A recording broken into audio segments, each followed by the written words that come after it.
Hi everyone, welcome to my channel, and in this video I am going to discuss about how we can generate load on CPU cores in Linux from scratch using C. So by face value this might seem to be an easy problem, right? In order to generate load on CPU cores, we can simply let's say we can find out how many cores our machine has. For example, if our machine has got 8 cores, what we can do is we can spawn 8 processes, and in each of the spawn process we can run a infinite loop and we can do some computation in every iteration.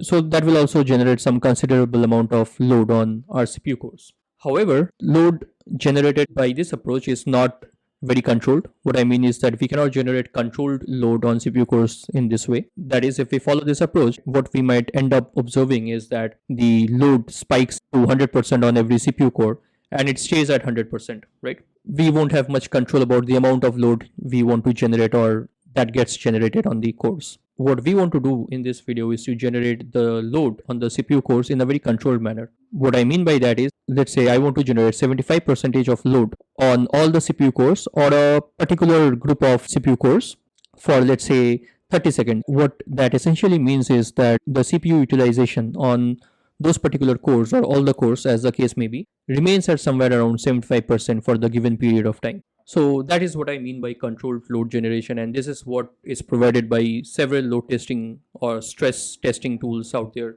which generate stress on CPU. So yeah, by that it also means that we might never have to do this in the real life by ourselves manually because there are already available tools there. But if you think about it, it's a very interesting problem to solve. How can you generate controlled load on your CPU cores? And that is the reason I wanted to know how we can achieve this controlled load generation by hand. So if you think about it, it's not that of a trivial problem to solve. The reason being, the job of the kernel is to keep each and every CPU cores as much busy as possible, right?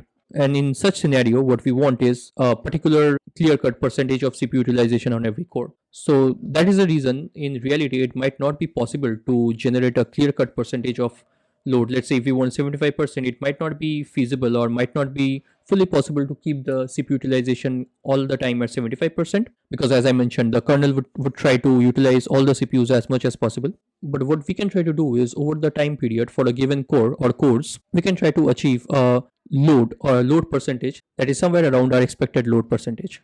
And also the other thing that we will try to do is, rather than all the time generating load on all the cores in our system, we will try to be selective. We will try to, let's say, generate load on a given number of cores or a given particular code in the system. So that is also an interesting thing to solve, how we can generate load or run a process on a particular core but not all the cores. So these are the things we will try to find out in this video, and at the end we'll be implementing a tool or we'll be implementing a program which will be able to do all these things from scratch. So yep, without further delay, as always, let's get started. So just to iterate over it, we have got two primary problems at our hand to solve, right? The first thing that we want to solve is like how to generate a specific percentage of load on the CPU cores. Let's say generate 75% of load on CPU cores for 30 seconds. So this is one of the problem statement. As we mentioned, we might not get a clear-cut 75%, but we can try to achieve something close to 75% with some error margin. So this is the first problem that we have got to solve. And the second problem that we have got to solve is that how to generate load on particular cores. Let's say I want to generate load on cores 0 and 1, and I don't want to generate any load on the remaining cores. So how can we do that? So these are the two primary problems that we'll be discussing and we'll try to solve in this video. So before going forward, let's get some basics clear, or rather let's sort out some basic terminology. So by load, I mean we imply CPU utilization and not load average. Although we will be using the word load throughout the video, but the actual thing which I'm trying to imply by load is the CPU utilization and not the load average. Load average is completely different from CPU utilization.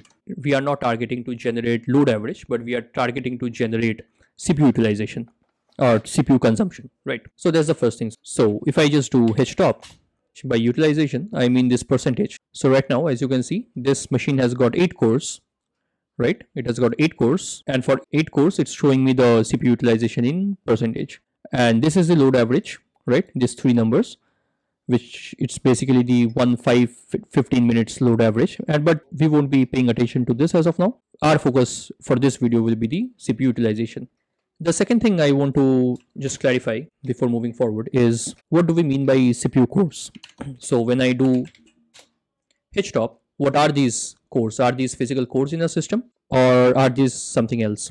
So if your htop shows that you have got 8 CPU cores, it essentially means you can run 8 parallel processes in your system. But that necessarily doesn't mean you have 8 physical cores or you have 8 CPUs in your system. A very easy way to verify how many cores, how many physical cores or how many physical CPU you have is LSCPU.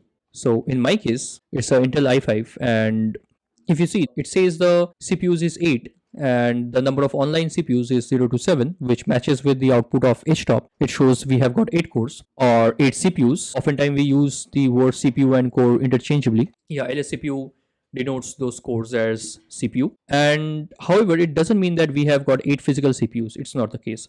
So if we see here, it says the number of physical CPU sockets we have is 1, and in each such socket we have got 4 cores, so it's a quad core system. So we have got 4 such physical cores in one socket, and each such core is capable of running 2 threads. So this is possible due to Intel's hyperthreading technology, where each physical core in a socket can run up to 2 threads independently, right?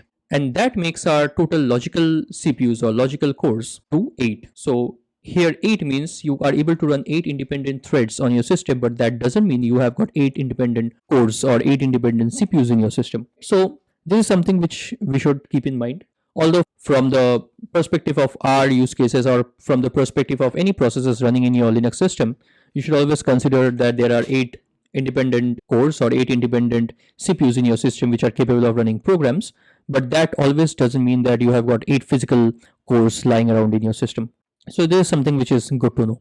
These are also known as virtual CPUs or logical CPUs, different terminologies. We might often end up using the terms cores and CPUs interchangeably, but what I am trying to imply by that is this basic independent unit of process executor, which are 8 in number in a system, right? And when I say I want to generate load on these cores or on these CPUs, is this logical CPU or this logical cores on which I am going to generate the load.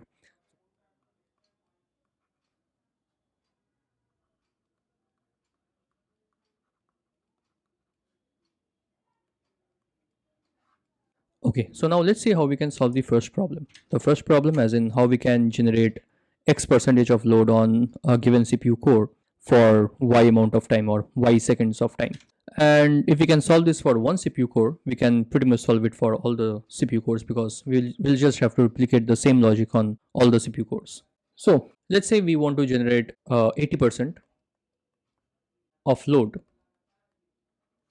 on a core for something around 60 seconds or 1 minute. So what essentially we are trying to do is we want to keep the CPU or we want to keep the core, that particular core, busy for 80% of the time, and for 20% of the time we want to keep it idle, right? And that's pretty much what generating X percentage of load means. So let's say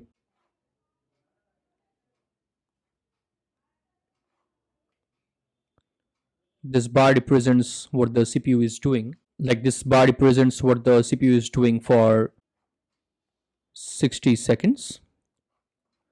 Somewhere here it represents the 48-second mark. So 48 second is pretty much, I believe, 4/5 of the entire time period, which is 80%, and this part represents 1/5, which is 20%. So what we essentially want to do is, for this entire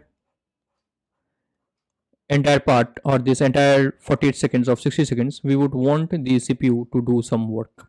It can be any computation. We can simply take a huge number and we can try to calculate the square root of it, any expensive computation. And here we, after the 40-second mark, we will release the CPU, and we would expect that the CPU is not doing anything, and that would logically mean that we are making the CPU work for 48 seconds and for 12 seconds we are not making it work, right? So this might be one way to generate 80% load on the CPU. How we can generate this work? We can simply do the same computation again and again in a spin loop, right? We can simply make the processor spin doing the same work, and for the remaining 12 seconds what we can do is we can simply put the processor on sleep using the sleep library call. Now what's the problem with this approach? The problem is the kernel comes into picture. What the kernel will do is when the kernel will see that a core is lying idle or doing nothing for a chunk of time, it will try to schedule some other process onto that core, and our entire this logic of 80-20, that is 80% work and 20% sleep, will be disrupted, and we won't be able to hold the load at 80% and it won't work.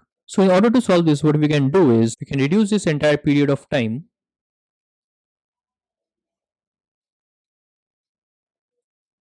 which is which we selected to be 60 seconds, into much smaller chunks of time or much smaller chunks of delta time. Like this, we can reduce this to delta t, or let's call it dt, right? Let's consider dt is 1 second. And in each such strip of 1 second, we can make the processor work for 80% of 1 second, and we can make it sleep for 20% of 1 second. With this, what we are essentially doing is we are now doing the same thing of 80% work and 20% idle or 20% sleep with a much higher granularity, right? We are doing the same thing again and again, but we have increased the granularity and we are only considering 1 second time windows for doing it. Why we are doing it? By this, we are trying to reduce our error margin. We are reducing the chances of some other process being scheduled on the CPU by reducing the time window of this operation. 1 second should give us a decent result. So this is the way how we are reducing our error percentage of maintaining our load on the CPU. And how we can do this? Well, this is pretty simple. All we need to do is, let's say if we are generating the load for x seconds, let's call it t second. If we are generating the load for t second, all we have to do is run a loop. Let's say I equal to 0, I less than t for t seconds, or rather t times. It will have t number of iterations. For each iteration, which should last approximately for 1 second, what we will try to do is for each such second, we'll try to make the code do some actual work, some computation work for 80% of the time, or rather 80% of the second. So this is just pseudocode. For 0.8 second, we will make the processor do some work, and it can be anything like calculating the square root of 77 into 77 into 77 into 77 into 77, right? And for 1 minus 0.8 second, which is equal to 0.2 second, we can simply make the processor sleep. So sleep for 0.2 second. And this small strip of 1 second should hopefully give us decent result. So this is the approach we will be taking to solve the first problem. Now there is one more problem, or one more thing we need to consider here. That is something related to the sleeping and the time 0.8 second or 0.2 second. This is not actually a problem, but it's how C works. And I believe all the seasoned C programmers might have already guessed what I am referring to. So if we make a normal call to time, it gives us the epoch in number of seconds, which is an integer. So it should return an integer. But the problem here is we want to go to sub-second precision, right? We want to go below 1 second. So we can't get that by the normal time library call, but we will have to use something like the get time of day library call. So that will return us a structure called time val, where it will have two components. One will be the seconds and the other will be the sub-second precision value. And also we can't use the normal sleep because again the argument, so this 0. If we pass 0.2 second to sleep, that would be illegal since sleep expects a integer type argument. So sleep wants a int value, right? So we can't use the normal sleep, but we will have to use nano sleep. So nano sleep lets us sleep with sub-second precision, that is it accepts a decimal component in the parameter, in the argument. Of course, it accepts it in a specific format and we'll have to obey that format. It accepts a struct, a struct called time spec, which will have the integer second component and the sub-second precision component. So we will have to use get time of day and nanosleep in order to implement this loop. That's how we would try solving our first problem. Now coming to our second problem, how do we make or how do we generate load on a particular core or a particular set of cores? So let's see that. Okay. So what we are essentially trying to do is we want to pin a process P to a core C. So it can be, let's say if my machine has got 0 to 7 cores, like 0, 1, 2, 3, 4, 5, 6, 7, we might want to pin a process P1 on a core, let's say C2. So this is what we are trying to achieve at the end of the day in Linux operating system. So for exactly this purpose, the kernel provides us with a system call, which is known as sched underscore set affinity. So this entire thing, which I just referred to as spinning of a process on a CPU, the technical term or what Linux calls it as setting the affinity of a process. By affinity, it means which core the kernel will choose for a given process. What we would essentially want to do is just when our worker process or the process which will run our load generation iterations, just when process starts, what we can do is we can set the scheduler affinity or sched affinity of that process to point to CPU number 2 or whatever CPU we want the load generation to happen on. If we do that, what the kernel will do is, doesn't matter on what code this process was initially spawned, let's call it C. Once this system call is executed, the kernel will shift the process to C2. And that's how we'll be able to pin a particular process to a particular CPU, or rather we'll be able to pin a load generation process to a particular CPU. So that's our problem number 2. With these two approaches to solve these two problems, we should be able to design our tool to generate specific load on specific cores for a given amount of time. So let's see how we can code this and create our tool. So as always, I'll start with including some header files.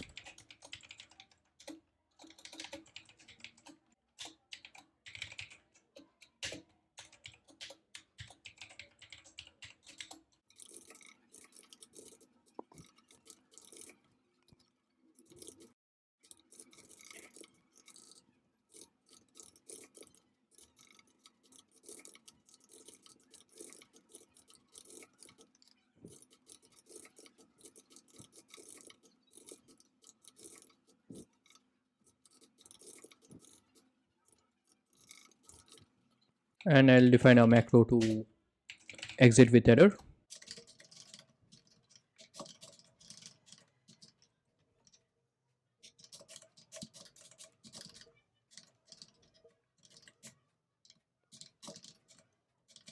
Okay, so to start with, we'll first try to generate the control load on all the cores, and once we have done that, then we will try to introduce the per core or targeted core load generation. Let's first try to implement the algorithm to generate controlled or X percentage of load on any core for Y amount of time or Y seconds of time. So we will call this function something like generate CPU load, and it will take a total time parameter, so we know how many iterations of the loop we have to perform, and this will accept the number of seconds for which the load generation will work. Then we will have float utilization, util for utilization, like what percentage of load we want to generate, and we will also have a CPU core number. So this is for the core on which we want to generate the load. As of now, we will simply be ignoring this parameter and we'll pass some random value like -1, since we won't be using it now, but we'll be using it soon. So the first thing that we'll want is the time stamp at which this function is starting, because from that we will start calculating 1 second, 2 second, 3 second, and so on. So for that, here we will have to tackle the problem of precision time, since if we call the normal time function, it will give us an integer, pretty much the number of seconds or the epoch, and we want sub-second precision. So what we'll do is we will create a custom function to use that. So our custom function will just be a wrapper over get time of day library call, but let's call it something like get precise time stamp.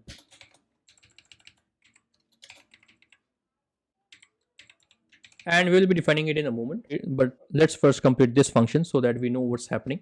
Then we can always define get precise timestamp function later.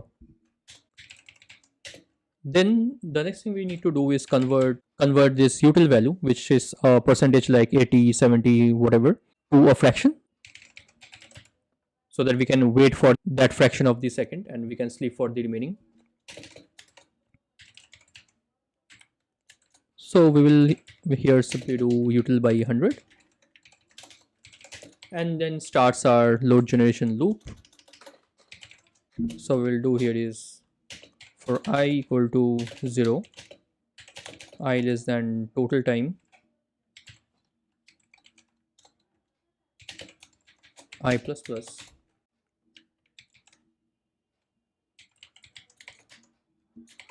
This part is the important one. We once again call get precise timestamp function and we subtract the start time. What this tells us is how much time has elapsed within this time window of 1 second, right? So it simply tells us what fraction of 1 second has passed since we have started this iteration.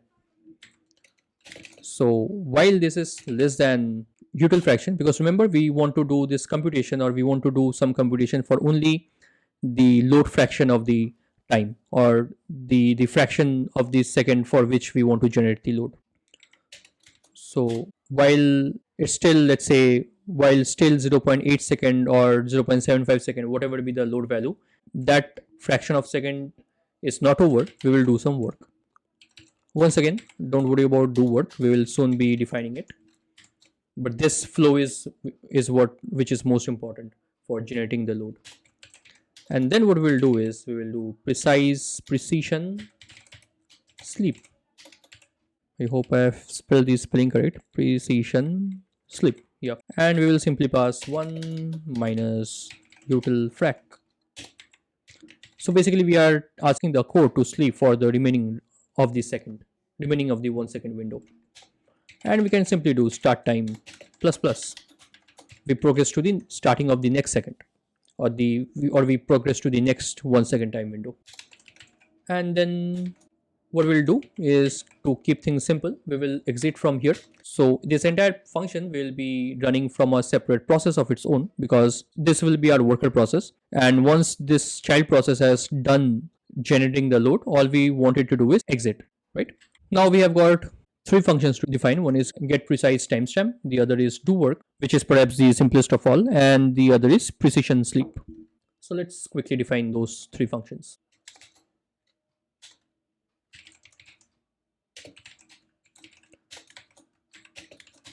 So here we will be using the get time of day function, and that takes a pointer to the struct timeval. We'll call it timeval tv, and then we will call get time of day, and we will pass this pointer. And then we will simply extract the microsecond part of the timestamp that has been returned to us. We will call it usec. Usec stands for microsecond, and it will be a double value. So it's the component of the struct which gives us that is tv usec.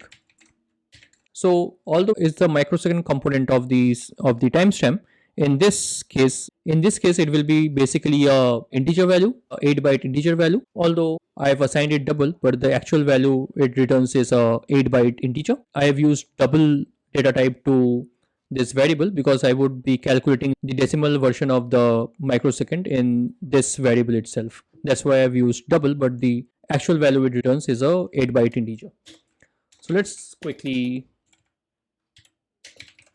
convert usec to decimal. What I'm trying to do here is, let me put it here itself. If usec is something like 675432, just a random microsecond component, what we want is this should give us 0.675432. Once we have this value, what we can simply do is that we can simply add it to the integer component or the seconds portion of the timestamp, and we will have the complete precision timestamp, right? So let's do that. So for this, we will simply run a loop while usec parsed is greater than 1, and we'll keep on dividing it by 10. That's it. And we will return the summation of tvsec and usec parsed. So that should give us the precise timestamp, which has both an integer component and a microsecond component. So it will be something like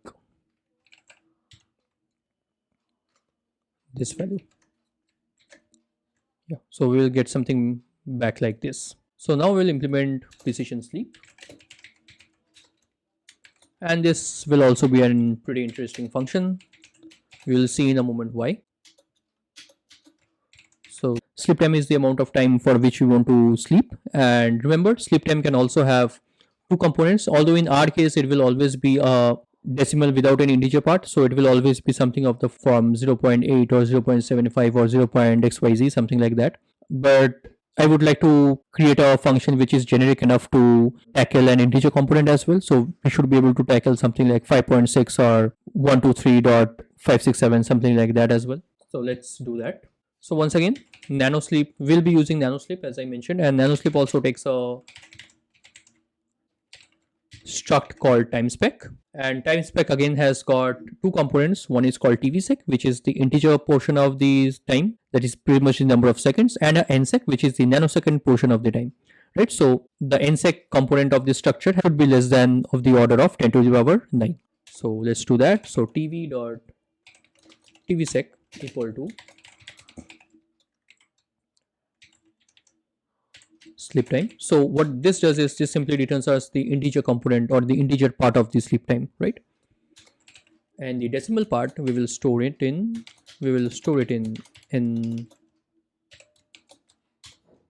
nsec.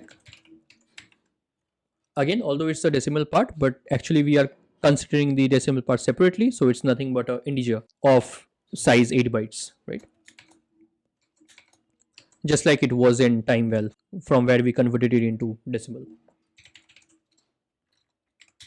So for extracting that, we will simply subtract tv.tvsec from the total sleep time. Since it's a decimal and we want to convert it into an integer, all we need to do is we have to multiply it with 10 to the power 9.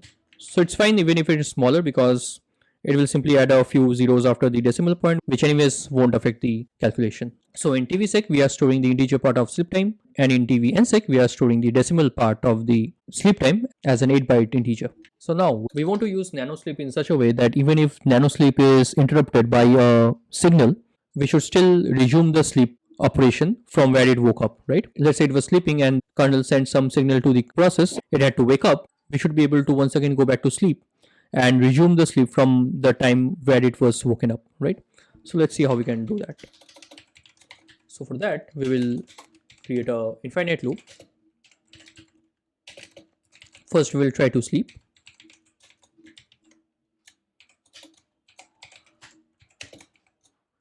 and I'll in a moment explain what's the second parameter is about.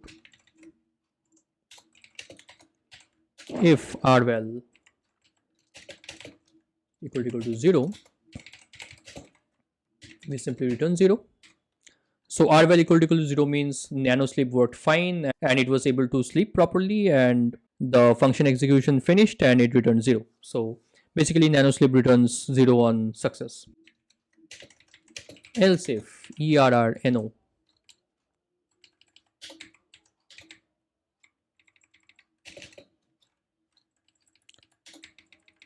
is EINTR,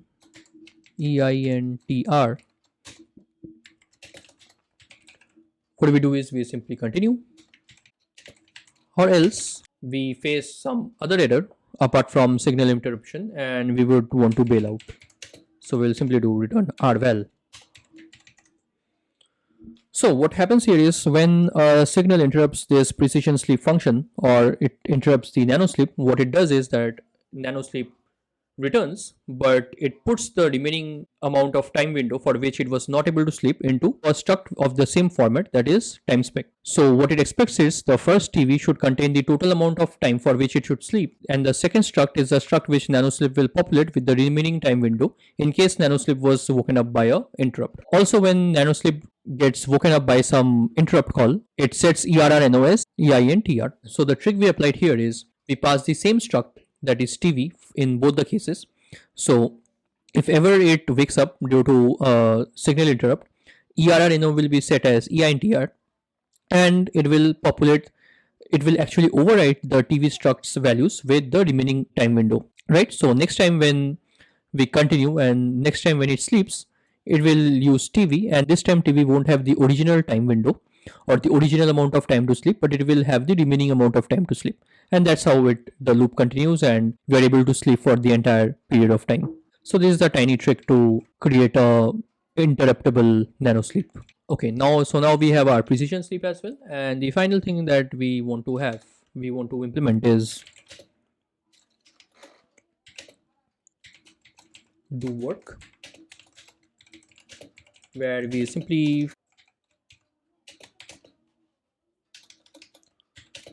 calculate or simply try to find out the square root of a very big value. So pretty much here I have used 77 to the power of 5, right? And what I'll do here is simply try to calculate the square root of num. We don't return anything because we actually don't care about the square root. We just want the CPU to perform this square root. I could have also used the power function here, but I'll just keep it this way. And now we have a do work function as well. Okay, so the next part is defining our main function, which will take some command line arguments. We will have three arguments. One is the total time period for which the load generation will work, the percentage of CPU utilization we want, and the CPUs or the cores on which we want to generate the load. So let's create our main function. So we will have argc and chr argv.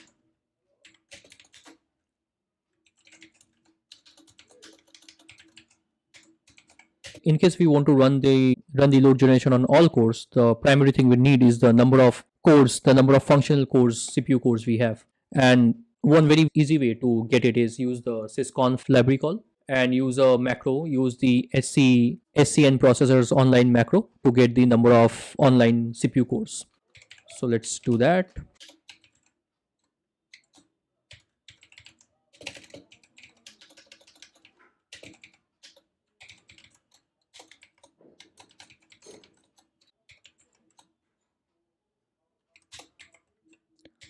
This will give us the active number of cores that we have, right? And it pretty much reads it from your sysfs.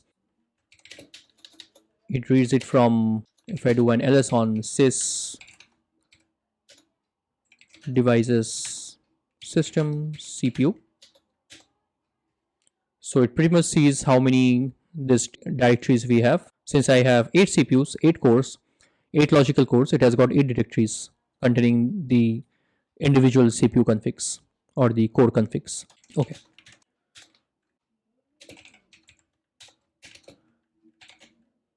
Here's the total time variable where we'll be storing the user input. The default value will be 60. Util, I'll put a default value of 25.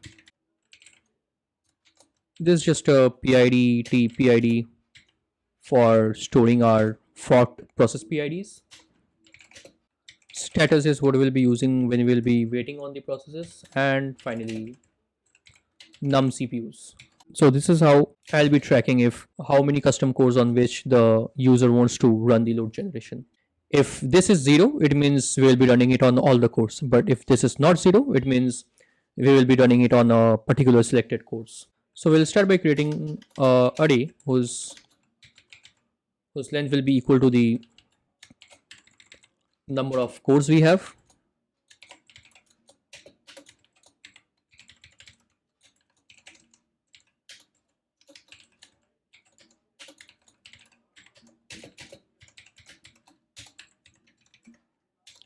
And we will set the entire array to 0.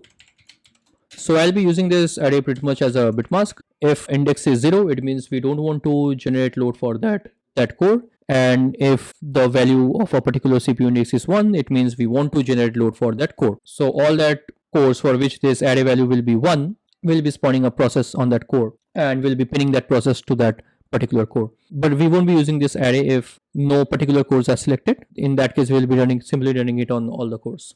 The next part is simply some htop stuff for getting the user input.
So we can pretty much call this -c argument multiple times with the CPU core indexes.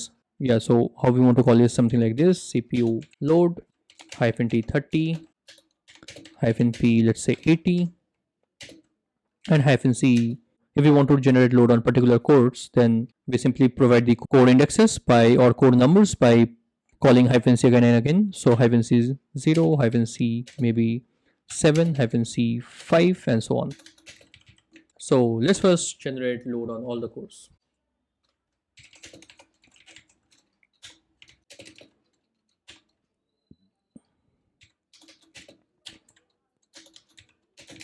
So we'll run a loop, and for each core we will spin up a load generation process. So let's do that.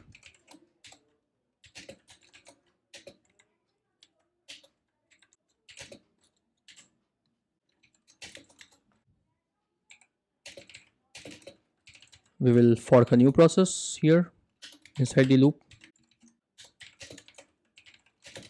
If PID is less than 0, it means fork failed. So we can exit with error.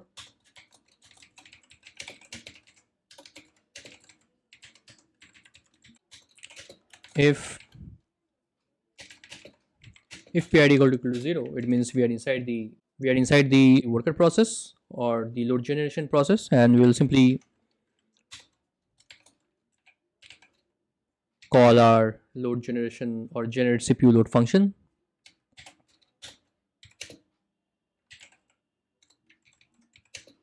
For now, let's just pass -1. Ideally, we will be passing the CPU number or the CPU core index, and we don't have to worry about what will happen when the generate CPU load function returns, because it will never return. It will either error out or it will exit with success. Okay. So finally, what we have to do is we'll have to wait for the generated processes, because we don't want zombie processes, and we will do status, and we'll simply wait for all the processes to join back or basically return. So yep, that's pretty much it. All we do here is we loop for every CPU core online, and we fork a process. If we are inside the process, we simply call the load generation function, with total time and utilization, and we wait for those processes. Inside generate CPU load, we get the starting time of this function, we convert the utilization parameter into a fraction, and we start running a loop for each seconds for the total number of seconds in total time. And for each 1 second window, while less than util fraction or less than load percentage amount of that second has passed, we do some work, which is nothing but this square root calculation. And for the remaining part of that second, we sleep and we go to the next time window. That's it. Okay, so now let's try to execute this program and see what it does. So let's first compile it. CPU load -o CPU load.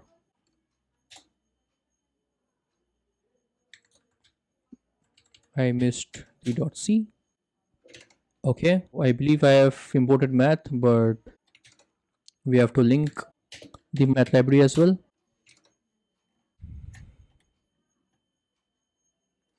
It can't find nanosleep. Believe I need to import time.h. Let's see if that fixes it. Yep.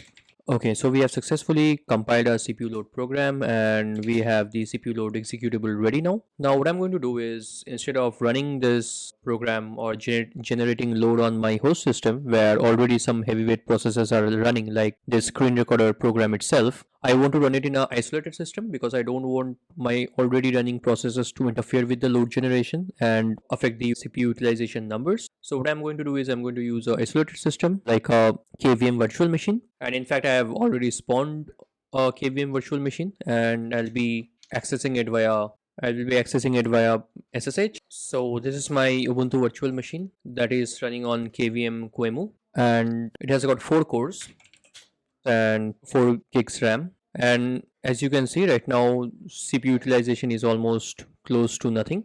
So we will run our load generation tool or load generation program here. And I have already SCP'd the compiled CPU load executable to this virtual machine. So now let's start the load generation. And what I'll do is I will do /CPU load. I will run the load generation for 60 seconds and I will generate a load of 80%, or rather I'll try to achieve a CPU utilization of 80%. So it correctly identified that the number of CPUs is 4, or rather the number of vCPUs are 4. And now you can see that it's very close to 80. And as I said, achieving an exact percentage of desired CPU utilization is pretty tough. But if you see, it's fluctuating close to 80. And if you take a few readings and take an average per core, so for example, here it's fluctuating at 73 and 86. So if I quickly do a average of 73 and 86, 70 plus 86. So yeah, it's close to 80%. Let's try once again. Let's try this time with somewhere around 60 maybe. So again you can see that it will slowly try to reach the 60% load. And again, if you try to take the average of a few readings, let's say 62 and 58. So 62 plus 58, that's 120 by 2, that's 60. So what I'm trying to say is that on an average, the CPU utilization per core will settle at somewhere around 60% because we are trying to achieve a 60% CPU utilization. So this is how we can achieve a desired CPU load percentage, or rather close to a desired CPU load percentage, using this approach that we followed. That is by doing some computation on the cores at a very granular level. Here, for example, in order to generate a 60% load for 60 seconds, we are iterating 60 times for every iteration amounting to a 1 second time. And for that 1 second, for 60% of that 1 second, that is for 0.6 seconds, we are doing some computation. For the remaining 0.4 second, we are doing nothing. So next we will try to see how we can restrict this load generation to only a few cores, right? So while running this program, we would want to specify the cores on which we want to generate load, and what we should expect is the CPU utilization is increasing on only those particular cores and not on the other cores. Okay, so to generate load on or generate CPU utilization on a particular core, we will be taking help of a particular Linux system call in this case, and that system call is known as sched_set affinity. So the name of the call is sched_set affinity.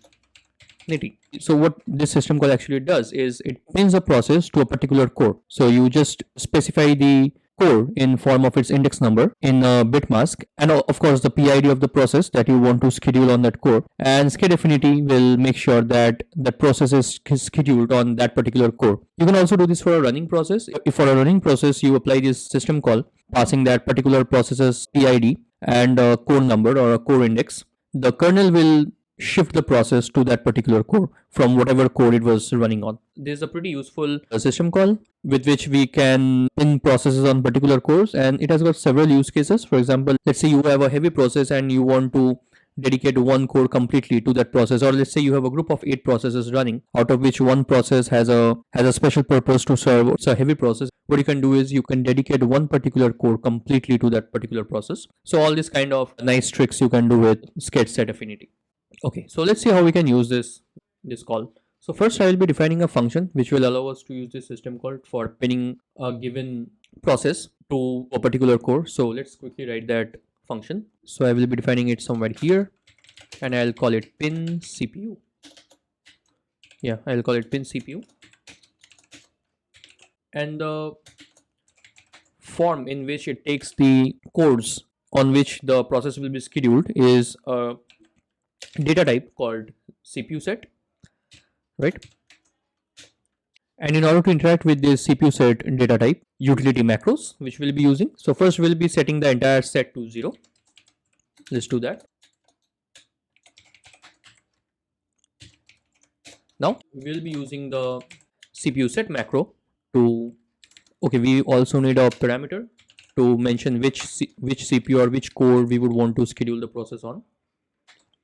So now what CPU set will do is it will take the CPU number and this set. So it will pretty much add this CPU to this set, indicating that the process can run on this core. So how in reality the set structure or the set data type is defined is it's defined as a bitmap, right? And initially it's all zeros because we set the entire bitmap to 0 using the CPU 0 macro, and CPU set simply turns on the bit corresponding to the index of the core we want to run the process on.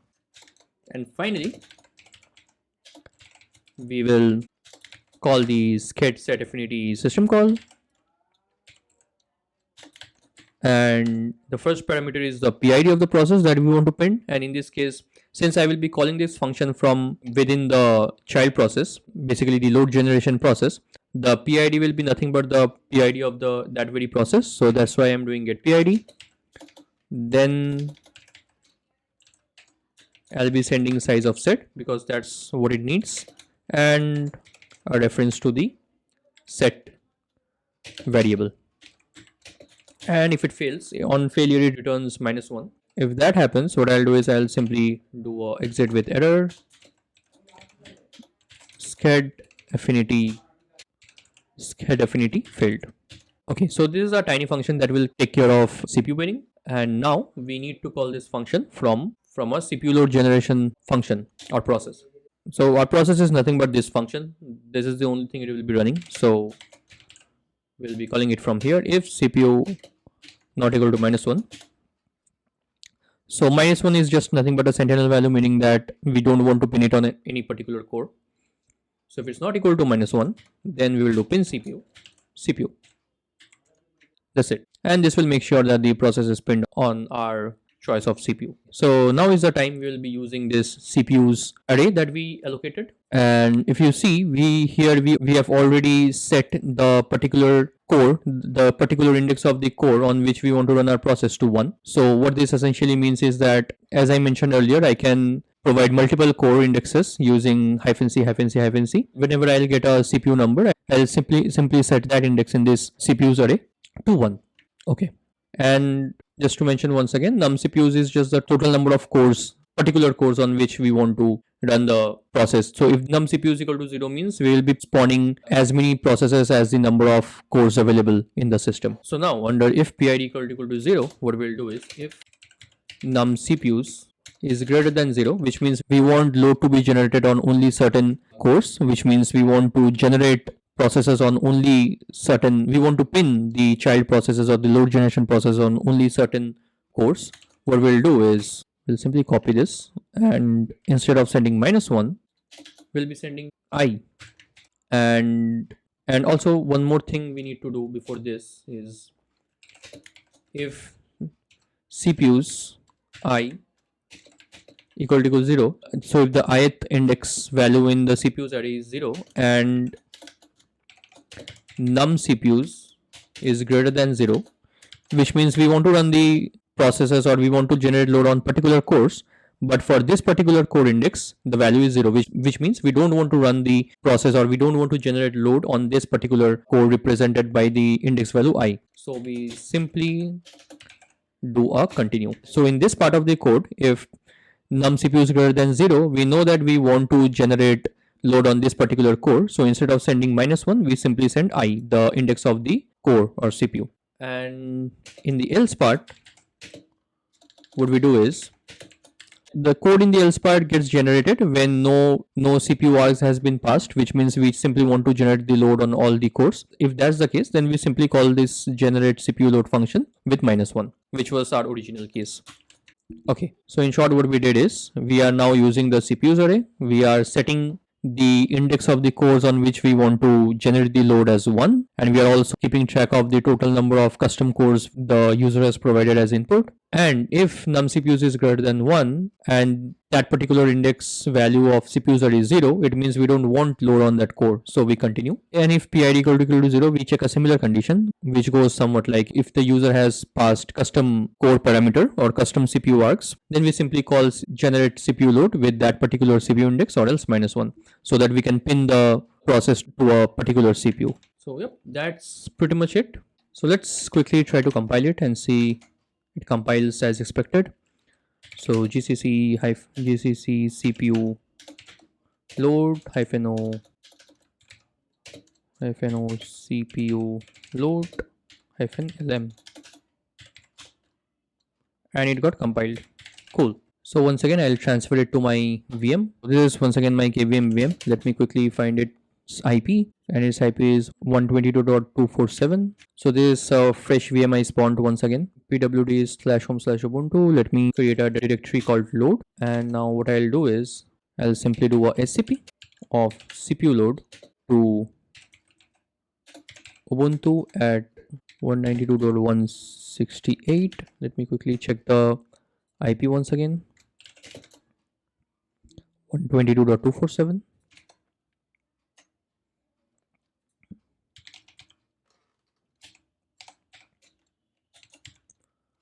And the path is home/ubuntu/load.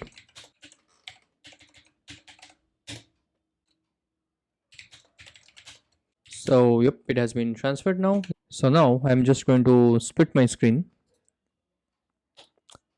Okay, and let me just zoom this part as well. So now what I'm going to do is, now since it has been SCP'd, I'm going to SSH to my KVM machine. Let's do that. And here as well.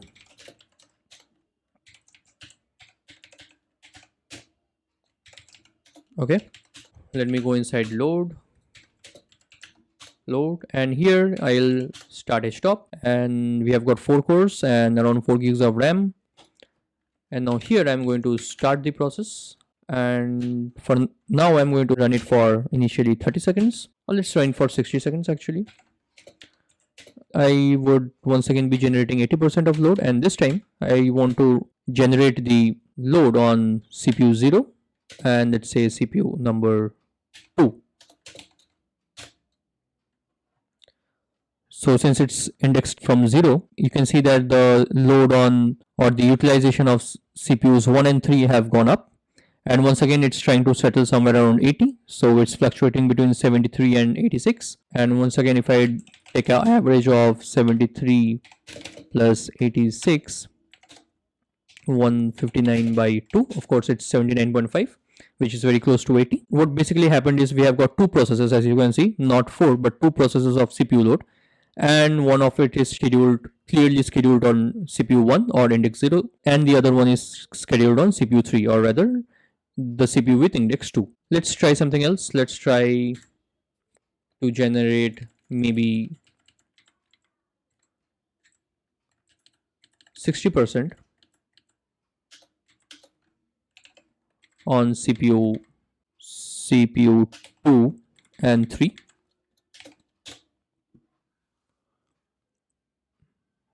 And once again, if you see per core, at the average CPU utilization is trying to settle somewhere close to 60. If we just take our average reading, so now it's 50, 68, 50 plus 68.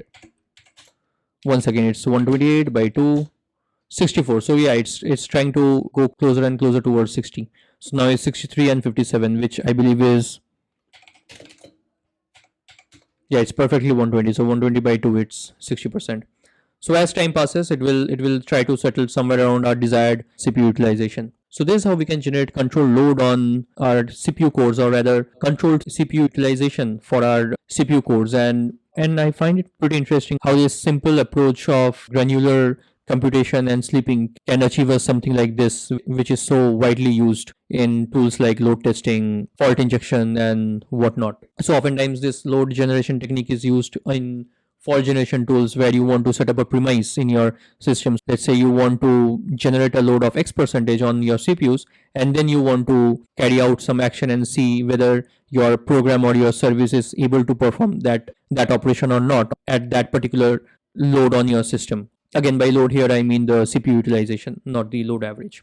And also the other thing we saw here, which is also pretty interesting and pretty cool, is how we can pin processes to particular cores of our CPU, and how we can use the sched set affinity system call to achieve the same. So yep, this was it for this video. I wanted to discuss about control load generation and CPU pinning, and I hope you all enjoyed this video. Do let me know in the comment section below if you all know or prefer some other methodology, some other approach by which we can generate CPU utilization on our CPU cores from scratch. I would love to hear about that and maybe implement that as well. So yep, thanks for watching and see you all next time.